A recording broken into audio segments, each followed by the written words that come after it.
Jadi kita ingin memutus kutukan itu. Tentang perjuangan kok nggak kunjung sukses. Nantilah kita akan bahas ya.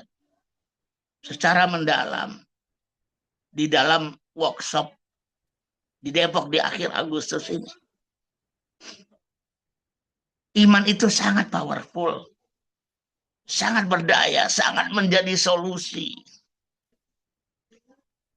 Hidayah bukan semata-mata orang dari kafir lalu kemudian mualaf.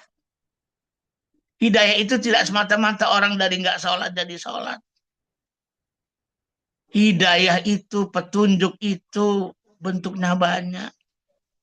Hidayah itu bisa berupa ide, bisa berupa gagasan, bisa berupa konsep, bisa berupa rumus, bisa berupa desain, blueprint, aplikasi.